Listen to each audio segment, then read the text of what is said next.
genocide. May God bless them. And may God bless America, the most wondrous land on earth. A World War II fighter pilot, now Commander-in-Chief, remembering the tragedy at Pearl Harbor 50 years later. From ABC News, World News Saturday, here's Carol Simpson. Good evening. 3/4 of the people in this nation aren't old enough to remember Pearl Harbor firsthand. And yet the nation was focused today, remembering the Japanese attack that would send shockwaves across the ocean and change the political makeup of the world. President Bush led the solemn memorial, joining thousands of other veterans at the place where more than 2,400 fellow servicemen died. Here's White House correspondent Ann Compton.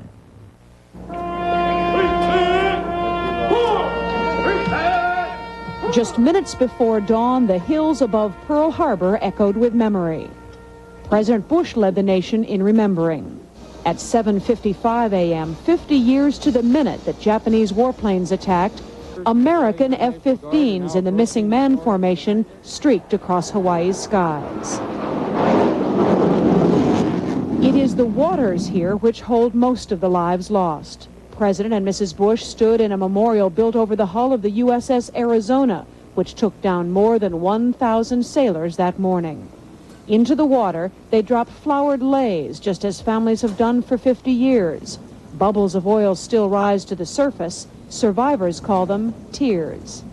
Look at the water here, clear and quiet, bidding us to sum up and remember. One day, in what now seems another lifetime, it wrapped its arms around the finest sons any nation could ever have, and it carried them to a better world.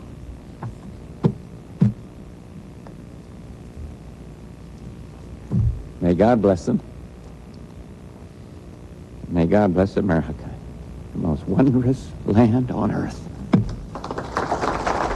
The president accepted Japan's expression of remorse for the attack issued this week, and he apologized to 120,000 Japanese Americans rounded up during the war.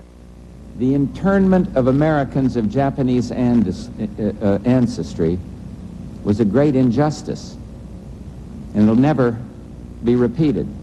This is no time for recrimination. World War II is over.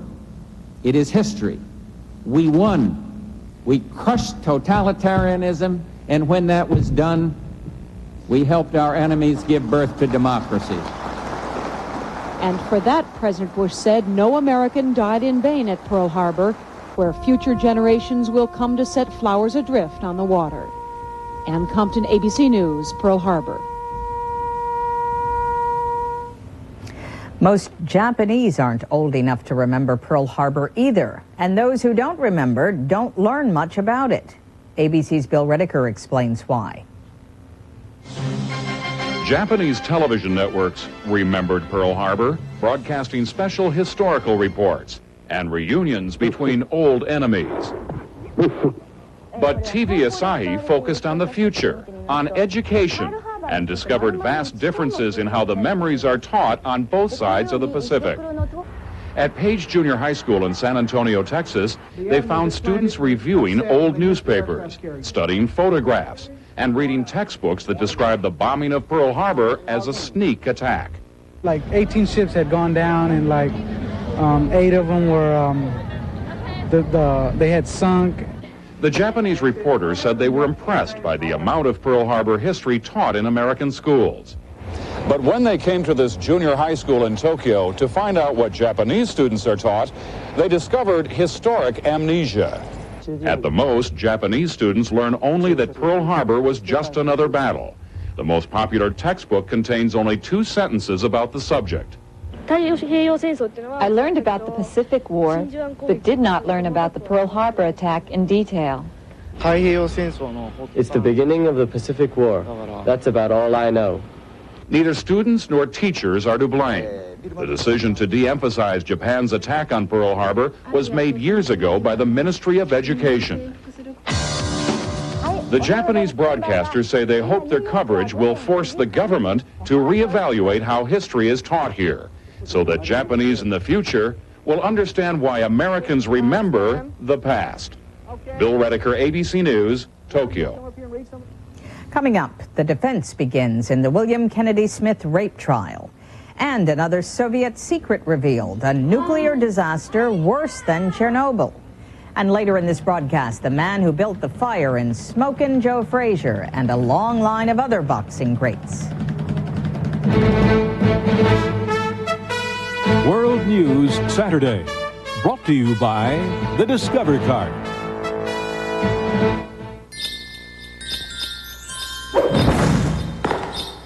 Do your holiday shopping with the Discover Card, and you'll not only give, you'll receive a cashback bonus for every charge. It pays to discover.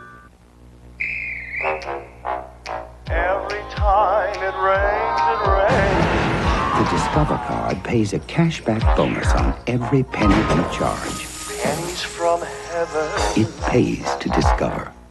I was a dedicated beard wearer until my wife gave me the new Remington Microscreen Elite. It's quick, it's close. The Remington Microscreen Elite has 2 ultra-thin screens. So comfortable, shaves as close as a blade or your money back. That's Remington. Oh, my love, come with me to the sea of love. Share the fantasy. Chanel number 5.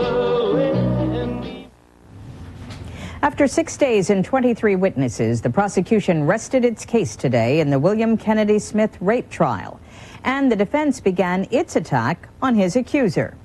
But as Mark Potter reports, it was a confusing day in the courtroom. At times, it seemed as if prosecution witnesses were helping the defense, and defense witnesses were helping the prosecution. Before resting its case, the prosecution called an expert on grass to the witness stand. Stephen Hatch, an ecology professor, testified that grass particles found in the alleged victim's underwear could have come from the Kennedy estate lawn, where she claims to have been raped by William Smith. But under cross-examination, he said the grass also could have come from the beach area, where the defense says the woman and Smith had sex voluntarily. I would assume that's possible. Thank you, Doctor. The defense began its case this afternoon and right away tried to attack the credibility of the alleged victim, whose dramatic testimony earlier this week was the center of the prosecution's case. The first defense witness was Tony Liot, a Palm Beach bartender, who said he met with the alleged victim earlier on the night she says she was attacked. The woman testified she couldn't remember meeting with Liot. But under cross-examination, Liot helped the prosecution by describing the alleged victim as being decent and shy, unlike the defense characterization of a troubled and angry woman who would fabricate a rape charge. She's a very nice individual. I like her very much, she is, yeah. She's a very quiet girl. Sure, yeah. She was never loud. The trial seems to be moving ahead of schedule and may be completed by the end of next week. Mark Potter, ABC News, West Palm Beach, Florida. Overseas, Russian leader Boris Yeltsin traveled to the Belarusian capital of Minsk today to hold talks on economic cooperation with that republic's president and the new president of the Ukraine. Yeltsin, in a speech to the parliament, said the remaining Soviet republics should give up attempts to form a new confederation and try instead to form a commonwealth of independent states. Also in the Soviet Union, for decades it was a totally closed city, Chelyabinsk in the Ural Mountains, and that made it easier to cover up the nuclear and industrial tragedies that have occurred there. The worst, a nuclear weapons plant explosion more than 30 years ago that unleashed more radiation than the Chernobyl disaster. And that's only part of the story. ABC's Bob Zelnick recently became the first Western journalist to get into the city of Chelyabinsk. At the Children's Hospital in Chelyabinsk, 7-year-old Alyosha Brinov is dying of leukemia. His mother helplessly stands vigil. He complains, "You are here, but you can't help me." People here have been victims of environmental hazards and official Soviet neglect for decades. Chelyabinsk once symbolized Joseph Stalin's military-industrial empire in the Ural Mountains. It is now a symbol of an environment contaminated by nuclear and industrial waste, with high rates of leukemia and other cancers, as well as heart and respiratory diseases. Our people feel like hostages of this hazardous ecological situation. Hostages to plants like the steel mill, which supplies manufacturers of military hardware. Primitive open hearth furnaces pose severe health risks to many of its 28,000 workers. Only now are the Soviet people learning the full details of a 1957 accident at the Mayak nuclear plant 75 miles away, where plutonium was being processed for missile warheads. Tens of thousands of people had to be resettled. The military kept all that information strictly confidential. For years, the military dumped nuclear waste into local rivers and lakes. Radioactive dust from their shores continue to contaminate land and people. Even more than most Soviet citizens, the people of Chelyabinsk have reason to welcome the new freedom to examine their past. At last, they are learning how they became victims as their government placed the need to build weapons above all other concerns. Officials hope that cutbacks in military production plus reform-minded governments will begin to reverse the damage. The Urals are oversaturated with industry, but it is time we said that we cannot absorb any more. There are certain ecological limits. But cleaning up Chelyabinsk will take billions of dollars, billions the country doesn't have. Lyuba Sheets has more immediate concerns. She was born near the Mayak plant in 1957. 2 years ago, she lost a daughter to leukemia. Now, 6-year-old Elena has been diagnosed with the disease. For many here, the past continues to extract a heavy toll. Bob Zelnick, ABC News, Chelyabinsk.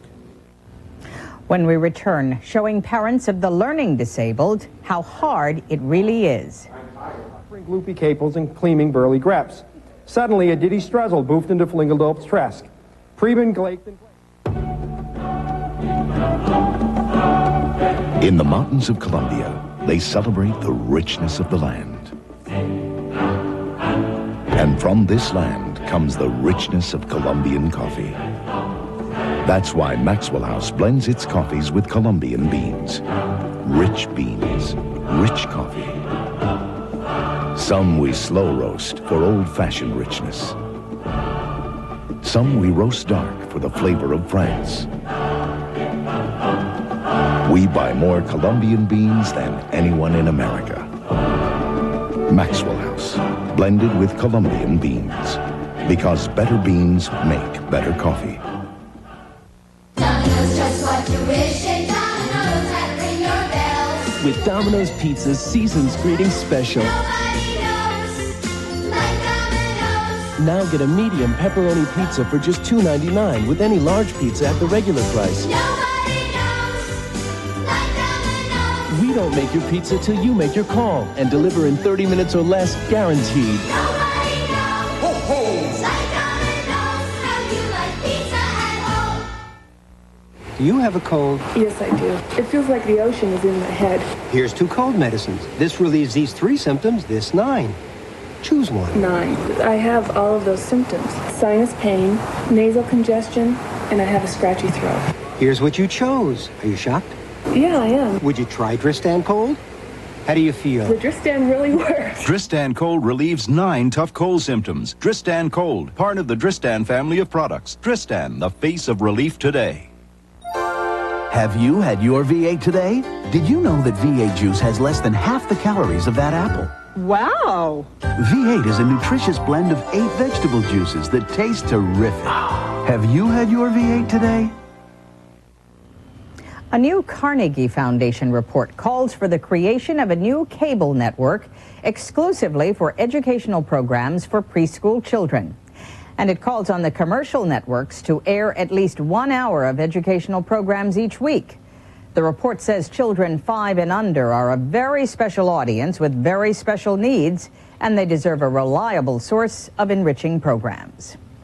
A Massachusetts teacher is running what he hopes is an enriching educational program for parents and teachers of children with learning disabilities. He calls it Fat City. That stands for frustration, anxiety, and tension. Things, he says, learning disabled kids face every day. Here's ABC's Karen Burns. Last Cerny, Flingeldope and Preben were in the Nerdlank, treppering gloopy capels and cleaming burly greps. Suddenly, a Diddy Struzzle boofed into Flingeldope's Tresk. It is designed to frustrate, humiliate, and ultimately to educate. For just 2 hours, Rick Lavoie asks adults to walk in the shoes of a child. Famous story with the catnip, Allison. Allison, famous story with the catnip. Give me one famous story with the catnip, Allison. Catnip. One famous, no, we've already had that one. Famous story, there's hundreds of them, Allison. Famous story with the catnip. Give me a famous story with the catnip, Allison. I can't think of one. Okay. Does anxiety affect performance?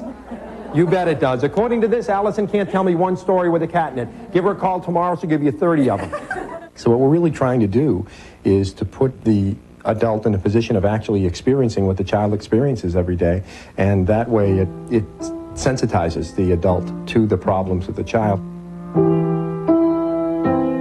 You're used to people telling you that, you know, you're stupid, or, you know, you can't do this, you can't do that because you're learning disabled.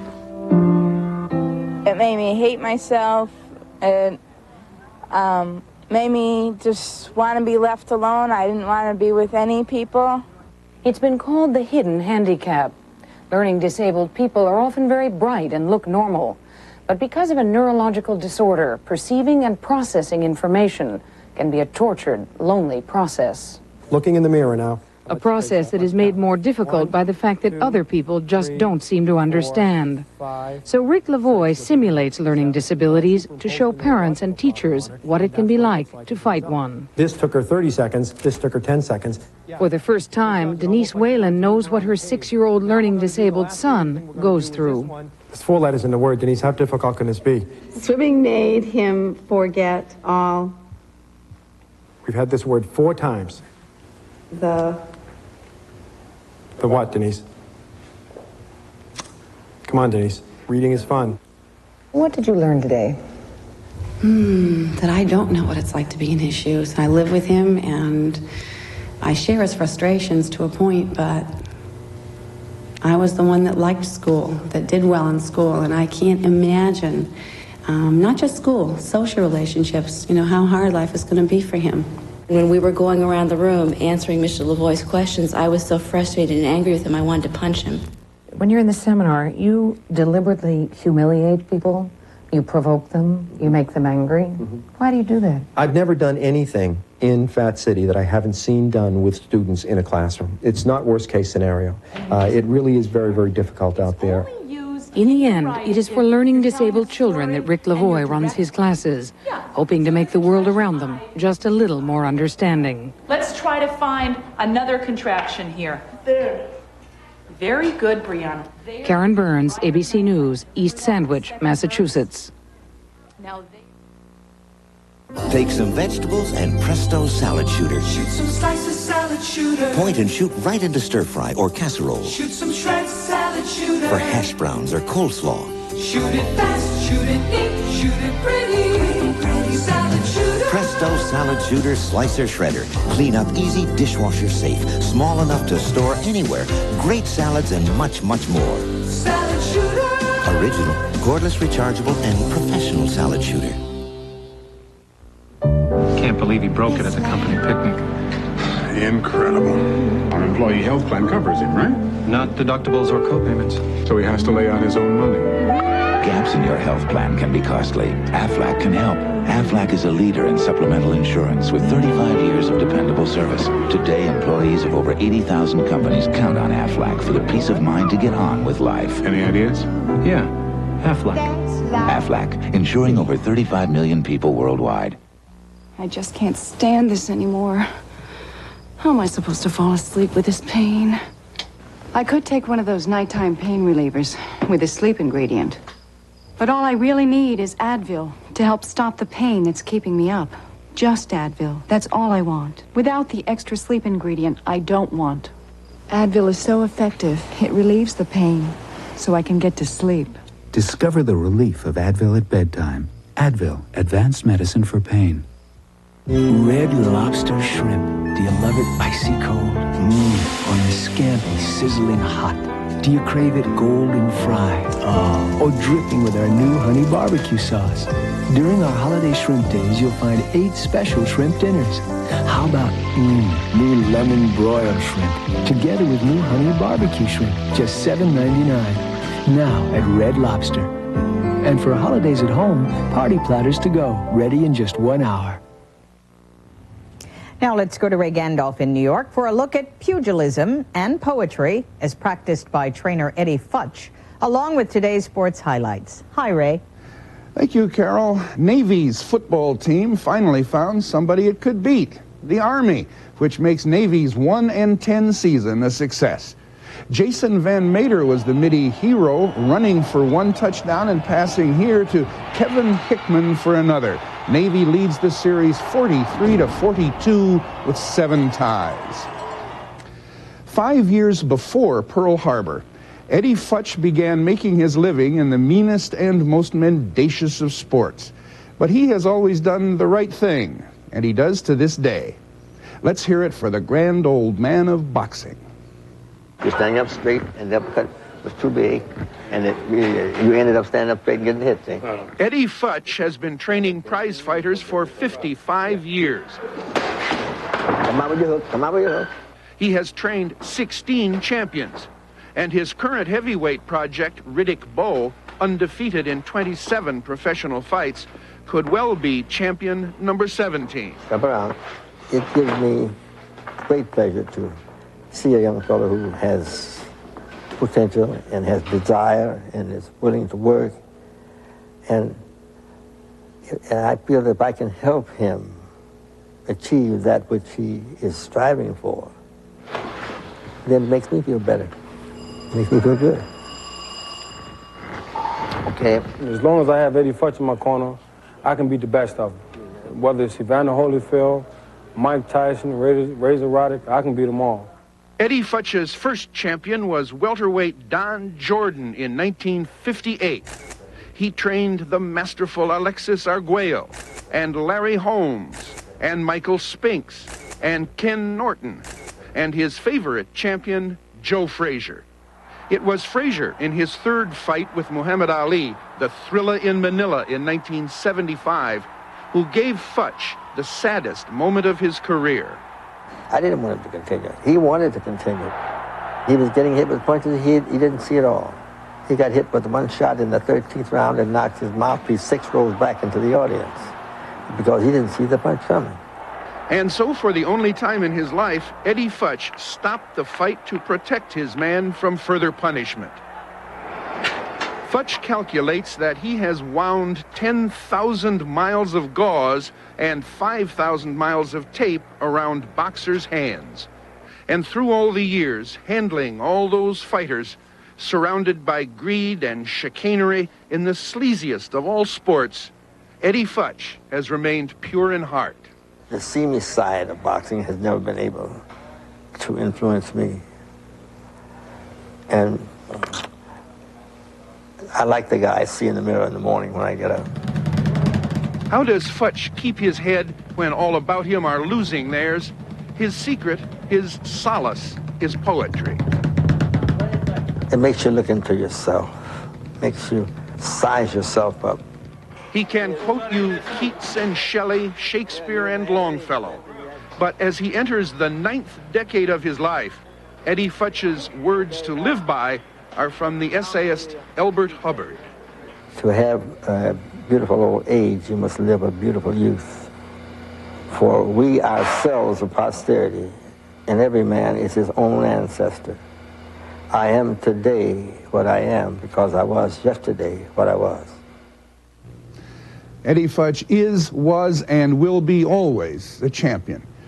Carol, happy birthday. Thank you, Ray. We'll be back with the final note in a moment.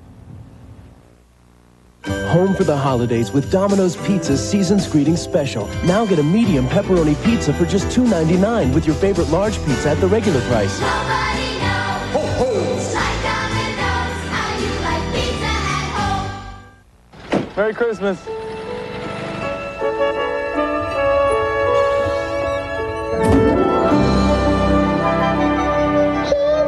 Merry Christmas. asleep. Shh, I know how to wake him up. Come on.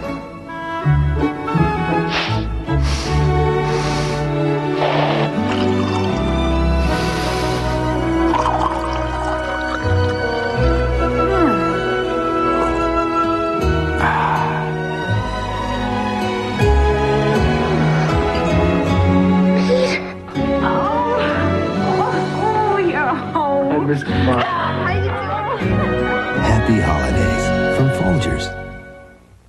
David Brinkley here. On Sunday's This Week program, our guest is Pat Buchanan. Why is he running for president? The chickens are coming home to roost for President Bush.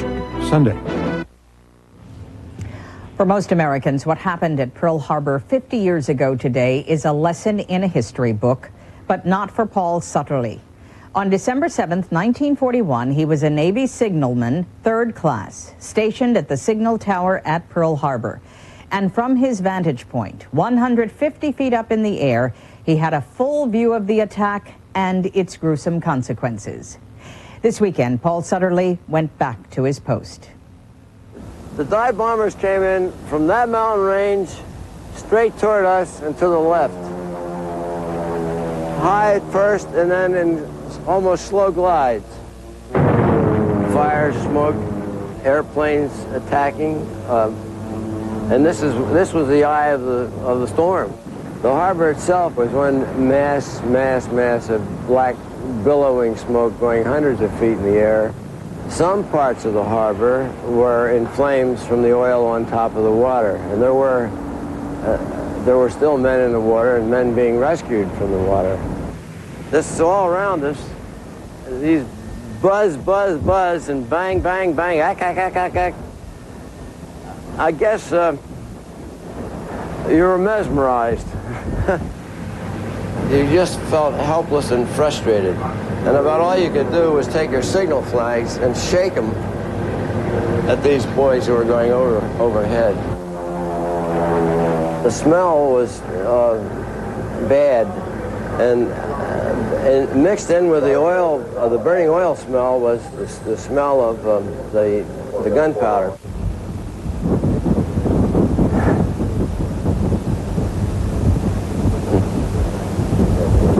Wow. I just felt sad. I was a very proud man to have enlisted in the United States Navy as a regular Navy person and to become an officer, and to have served in World War II with 28 combat landings in the Pacific. And I'm a lucky man to be here and a very proud man.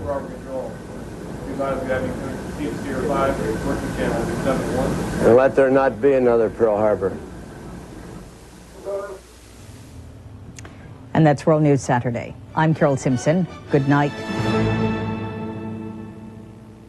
This has been a presentation of ABC News. More Americans get their news from ABC News than from any other source. Saturday,